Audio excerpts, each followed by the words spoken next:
देखी जा रही है। बेटी बचाओ बेटी पढ़ाओ। आज ये देखिए किस तरीके से बेटियों को मारा जा रहा है, बेटियों के साथ कितना नाइंसाफी हो रहा है।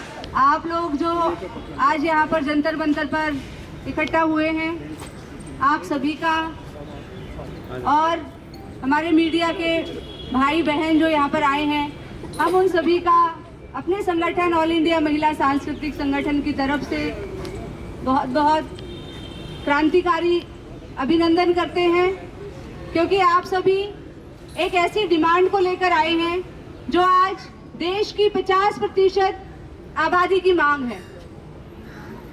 आप लोगों ने देखा कि पिछले 1 साल से जिस तरीके से आरजी कार की घटना से शुरू करके और मनीषा हो चाहे निक्की हत्याकांड हो, लगातार ऐसे विषय हम लोगों के सामने आ रहे हैं जिसको सुनकर, जिसको सोचकर कलेजा कांप जाता है कि हम कैसे समाज में जिंदा रह रहे हैं। हमारा देश जब आजाद हुआ था तो उस समय पर हमारे देश के शहीदों ने ये सपना देखा था कि हमारा देश के अंदर सब सुरक्षित रहे, सबको उनके अधिकार मिले। लेकिन अधिकार मिलना तो दूर की बात है, जो मौलिक अधिकार इंसान का जीवन का अधिकार होता है, वो अधिकार भी आज छीना जा रहा है। आज महिलाओं के साथ बलात्कार करके, सामूहिक बलात्कार करके उनको मार ही नहीं दिया जाता, बल्कि एक हैवानियत की तरह उनके पूरे शरीर को क्षत विक्षत करके पूरी तरीके से खत्म कर दिया जाता है। ऐसी हैवानियत जो सोची भी नहीं जा सकती, वो आज हमारी महिलाएं उसको साक्षात उसको सहन कर रही है, उसको देख रही है।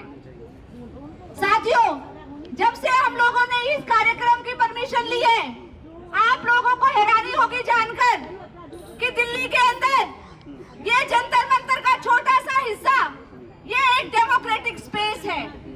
एक डेमोक्रेटिक कंट्री के अंदर डेमोक्रेसी के लिए, अपनी आवाज उठाने के लिए हम लोगों को ये छोटा सा जगह दी गई है।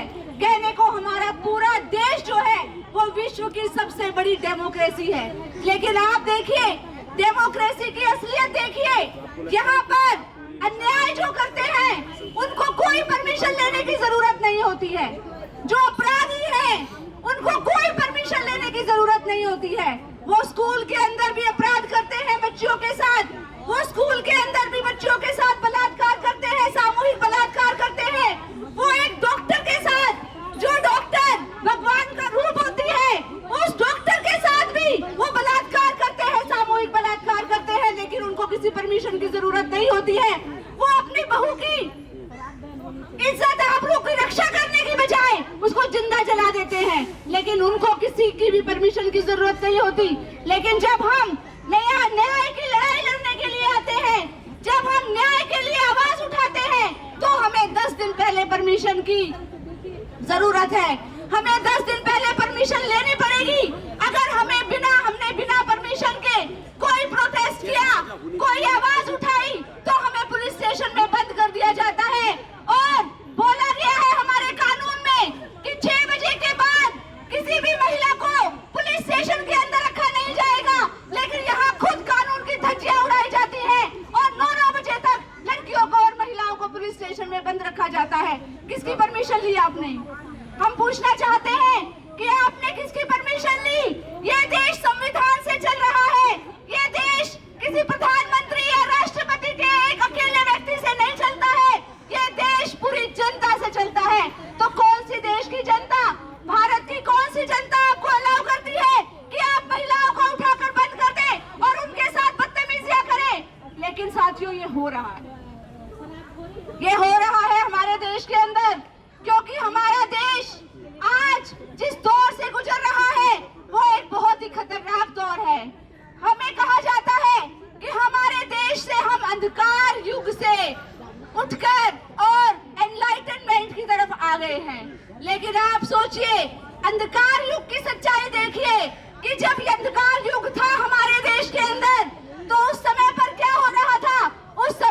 रजिया सुल्तान जैसी लड़कियां, नूरजहां जैसी लड़कियां हमारे देश पर शासन कर रही थी। लेकिन आज देखिए, एनलाइटमेंट की स्थिति देखिए कि आज महिलाओं की सुरक्षा तक नहीं है।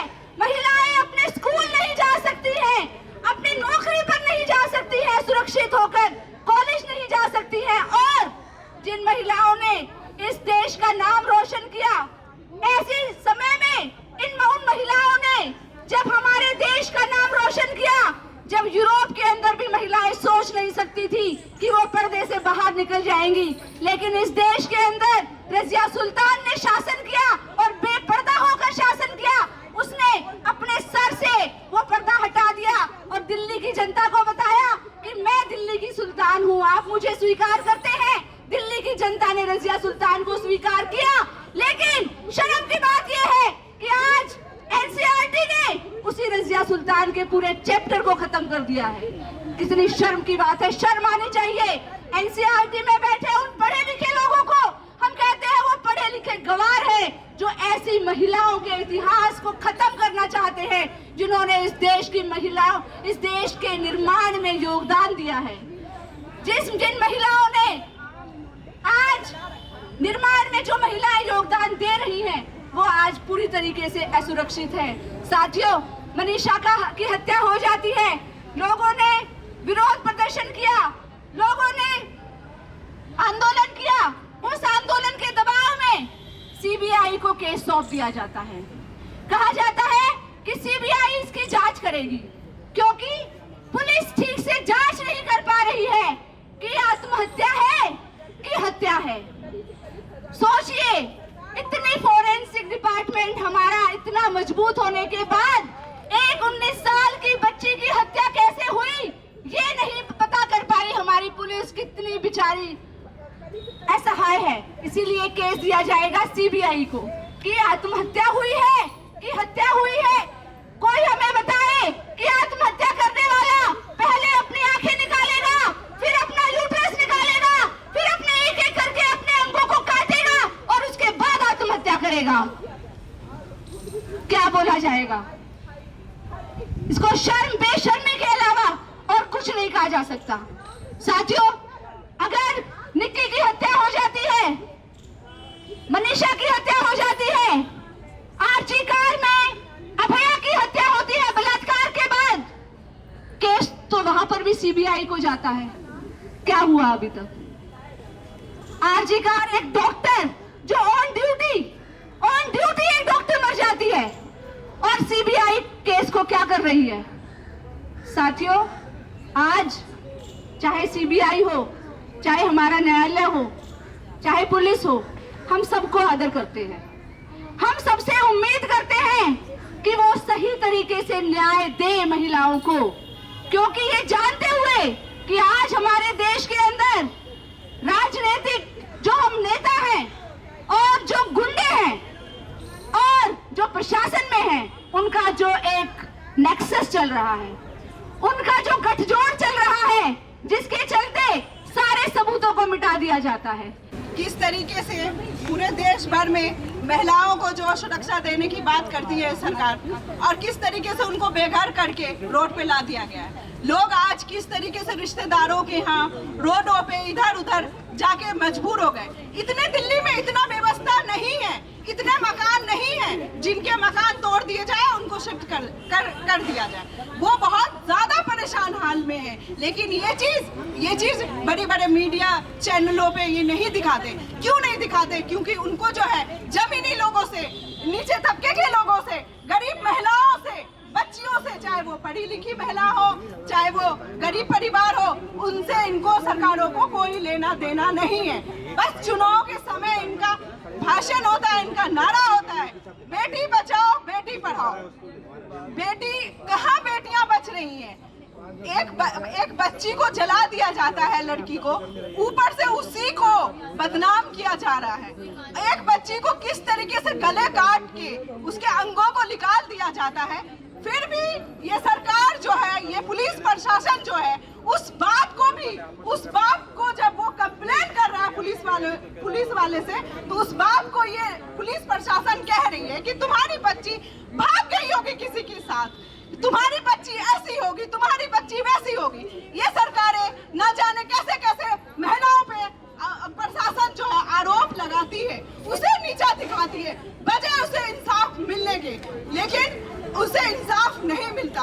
आज देखिए ये अश्लीलता इस कदर बढ़ा दिया गया है कि लोग चाह के भी रुक नहीं पा रहे।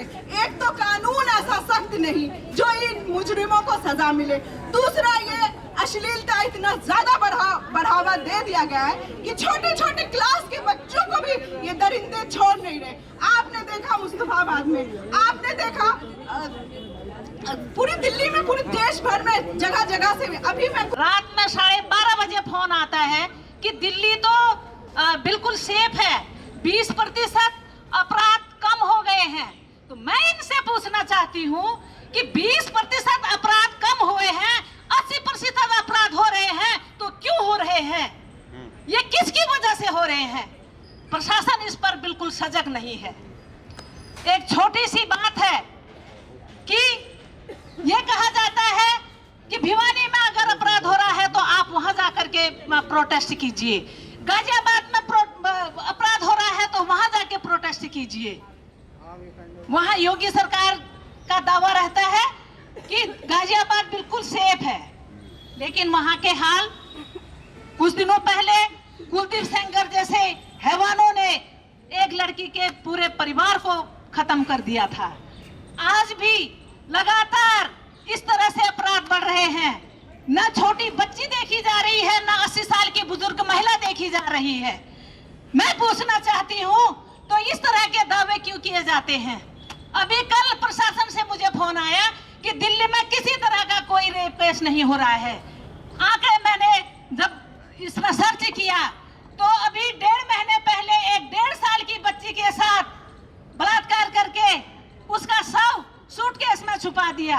एक 65 साल की महिला सजा के नाम पर उसके साथ 2 बार बलात्कार हुआ।